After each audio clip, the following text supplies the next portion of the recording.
Start po tayo ng ating Bible study sa hapong ito.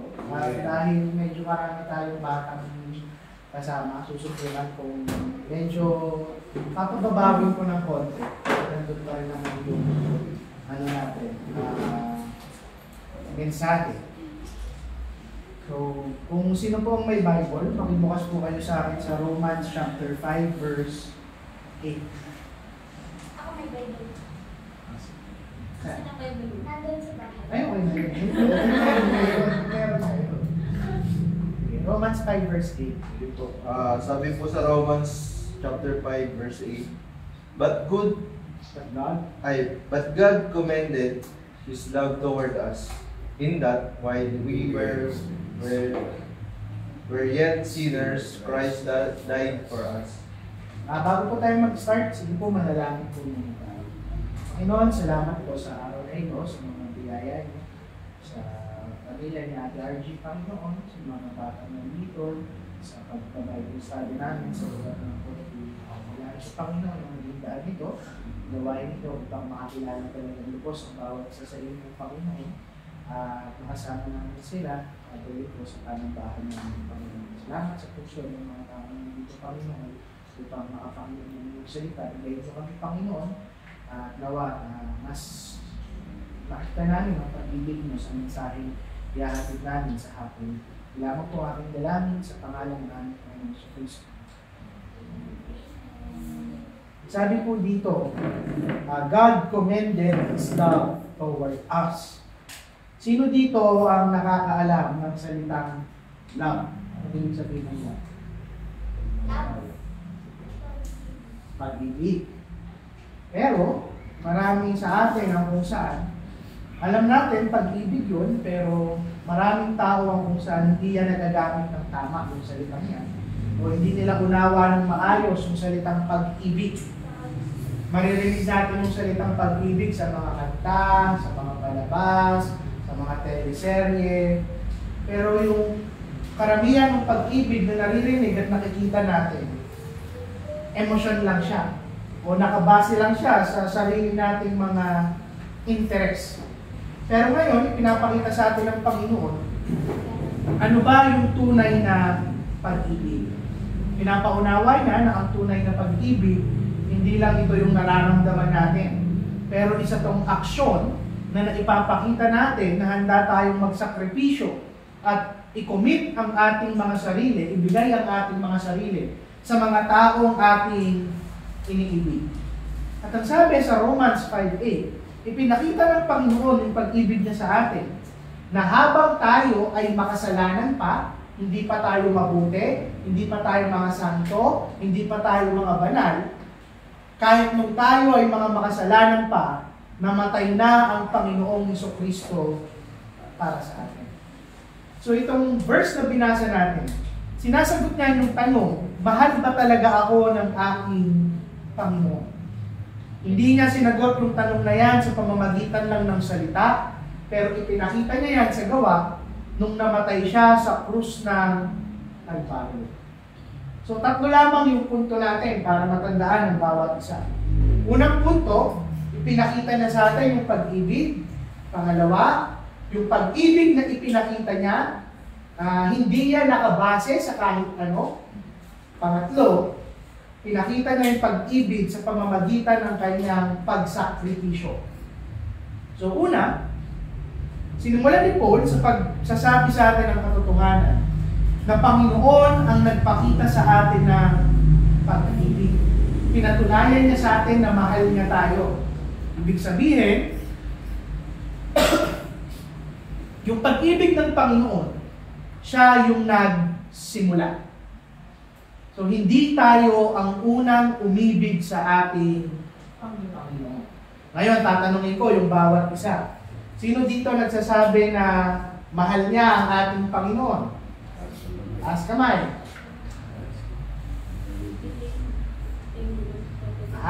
Lahat nagtataas ng kamay. Pero ang tanong ko, araw-araw ba nagkakasala ka?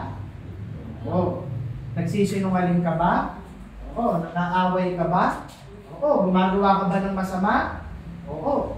Ngayon kung ginagawa mo yung lahat ng bagay na to, Masasabi mo ba talaga mahal mo ang Panginoon? Eh, ano yung punto? Yung ating Panginoon, siya ang unang nagmahal sa atin.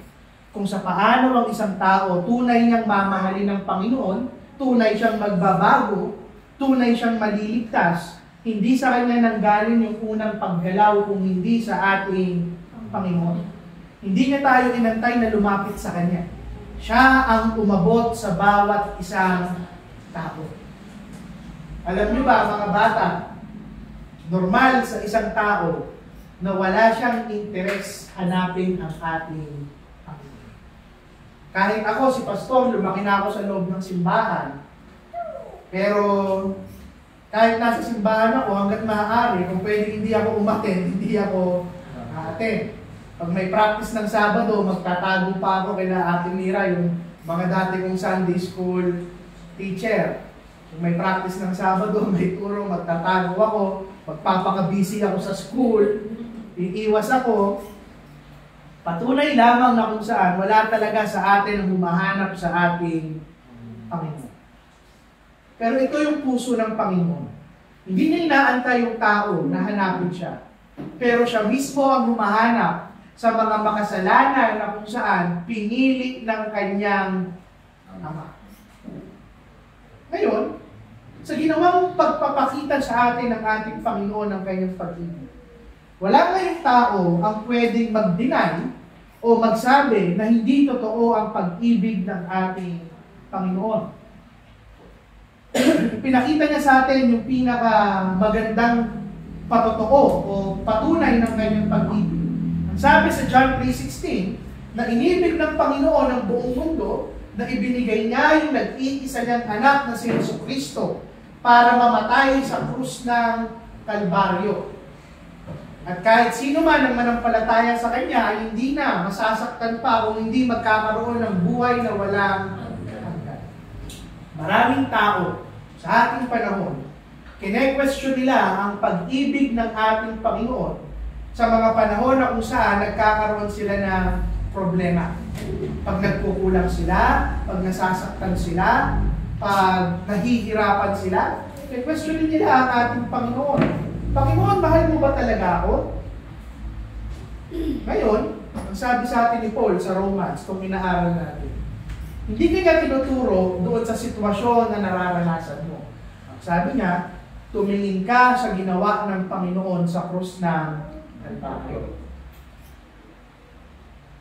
Yung kamatayan ng ating Panginoon, ito yung pinakamaganda at eternal panghabang buhay na patunay ng pag-ibig niya sa bawat isa sa atin. Ngayon, kung nagdududa man tayo sa pag-ibig ng Panginoon, tumingin tayo sa krus kung saan siya namatay. Alam niyo, madali ang kung saan magsabi ng I love you. Lagi natin yung naririnig. Pero, sino sa inyo ang handang mamatay para sa ibang tao? Ikaw, Jackie, mahal mo ba si Tintin? Handa ka bang mamatay para kay Tintin?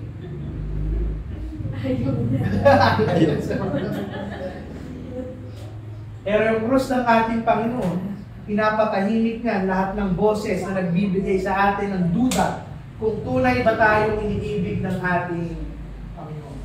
Naalala ko hindi ko lang maalala sinong preacher yung nagsabi, pero may narinig akong preacher. Sabi niya, kung iniisip mo gaano ka kamahal ng ating Panginoon, ganun daw kalaki nung binuka niya ang kanyang kamay at nagpapako siya sa krus ng Kalbaryo. Pangalawa, kailangan natin maunawaan, hindi lang Panginoon yung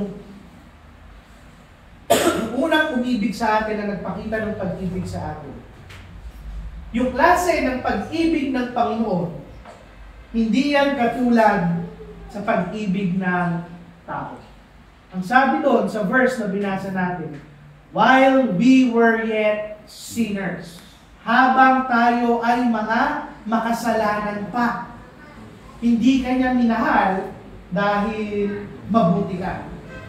Kung iniisip natin ngayon na mamahalin tayo ng Panginoon kasi mabait ako, mabuti ako, deserve ko to, lovable akong tao, hindi yun yung dahilan. Ang sabi doon, minahal ka niya kahit ikaw ay isang makasalanan. Kailangan natin makita na yung salitang sinners o pagiging isang makasalanan, ibig sabihin niyan, hindi tayo karapat-dapat sa pag-ibig ng ating Panginoon. Sabihin, unworthy tayo. Sabi sa Romans 3:23, meron bang tao na ipapanganak sa mundo ko na karapat-dapat ng pagmamahal ng Panginoon? Sa tingin, meron? Wala. Nire-remind tayo ng Romans 3:23 na lahat tayo nagkasala. Lahat tayo, hindi tayo umabot doon sa standard ng ating Panginoon. Spiritually, marumi tayo, makasalanan tayo, kurap tayo, hindi natin makuha yung pabor ng ating Panginoon, madumi tayo. Pero alam niyo, masakit yung katotohanan na yun. Sino ba namang tao o kung saan gusto niyang marinig sa isang preacher na paulit-ulit sabihin sa kanya, wala kang kwenta, makasalanan ka, madumi ka, kulang na kulang ka. Hindi ko itatanggi na masakit yung katuruan na itinuturo namin sa'yo. Siguro, lalo na sa mga batang nandito. Ang hirap mo unawaan na, Pastor, paano na kung saan madumi ako, nakulang ako, na wala akong kwenta. Hindi ko itatanggi na masakit yung katuruan na yun. Pero, may isang magandang katuruan na umuusbong doon sa masakit na katotohanan na yun at ano yun. Na kahit ganun yung estado natin, pinili tayong mahalin ng ating Panginoon. At ito yung kanyang grasya. Hindi ba mas masarap isipin na inibig ako ng Panginoon at may worst, rather than pinili niya ako dahil napakabanal ko, na hindi ko naman talagang magagawa? Hindi ba mas masarap isipin na hindi na ako ginantay ng Panginoon, na linisin ko muna yung sarili ko? Siya yung naglinis sa akin, siya yung nagdamit sa akin, siya yung umibig sa akin. Hindi ba mas masarap sa pakiramdam na iniibig ka ng isang tao, natanggap ka niya kung ano ka at siya yung nag-aayos sa iyo? Ito ang ating Panginoon. But more than that, makita ng bawat isa na hindi lang tayo unworthy o hindi karapat-dapat sa harap ng Panginoon. Technically, ang katotohanan, kaaway tayo ng ating Panginoon. Iba yung wala kang halaga, sa wala ka ng halaga, kaaway ka pa niya. Pero, kahit kaaway ka ng Panginoon, kahit rebelde tayo sa ating Panginoon, kahit araw-araw hindi natin sinusunod yung utos ng Panginoon, nire-reject natin yung authority ng Panginoon sa buhay natin, dito mo lalong makikita yung lalim ng pag-ibig niya sa bawat isang taong kanyang pinili. Minahal ka niya habang ikaw ay kanyang kaaway. At kung titignan nyo, iba to sa pag-ibig ng tao. Kuwari, niligawan kayo. Ay, wala pa palang dalaga rito. Yung mga babae, kapag niligawan, sasagutin niya yung lalaki kapag pogi, kapag matangkad, kapag maputi. Ay, grabe, tumawa sa akin.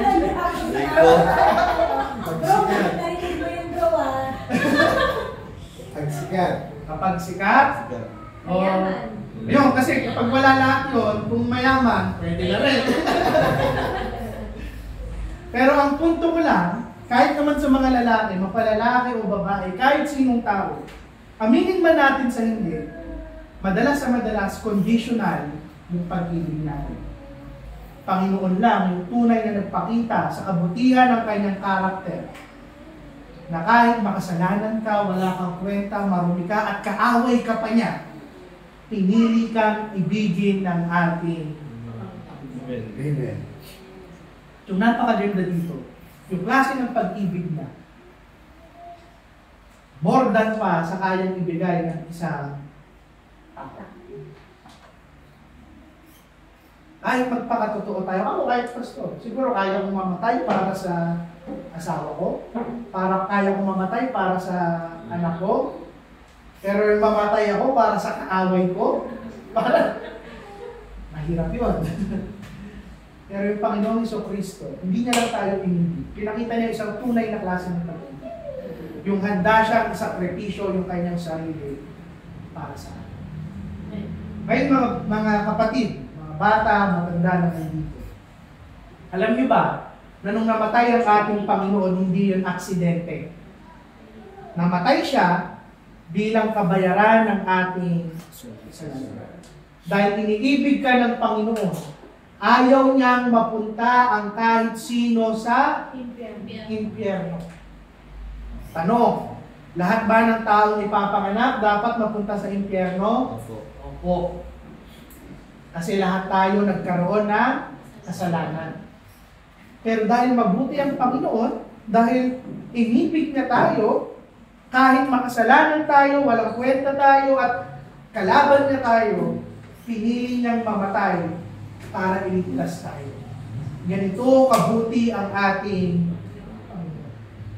At ito pa yung nakakatuwa sa kamatayan ng Panginoon.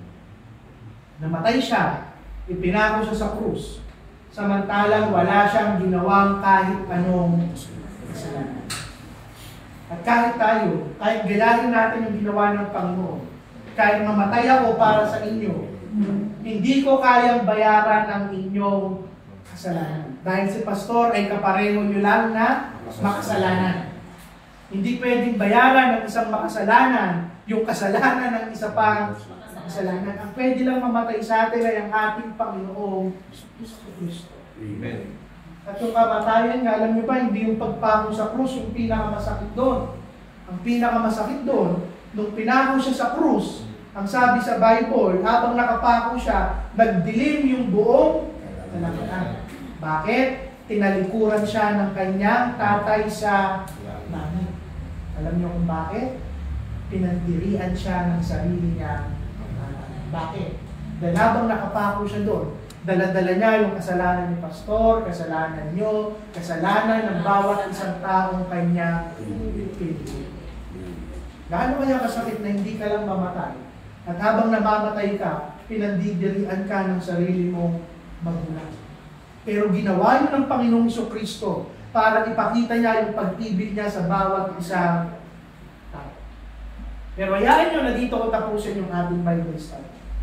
Yung pag-ibig na ito, hindi ito para sa lahat.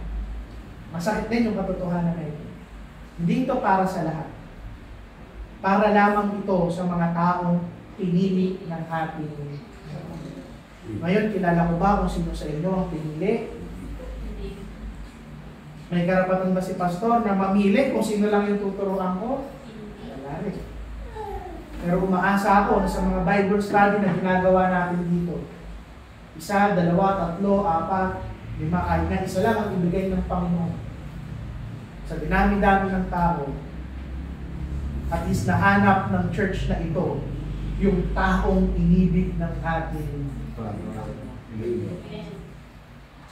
Kaya ngayon, mga bata, matatanda, sa lahat ng taong nandito, iba yung sabihin mo naniniwala ka sa Panginoon.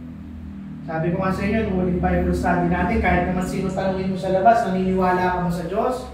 Oo.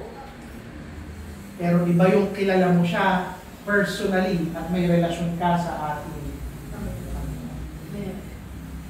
Yung kaligtasan ng bawat isa, yung hindi ka mapupunta sa impyerno, hindi yan automatic na pag pinanganak ka, diretso kang langit.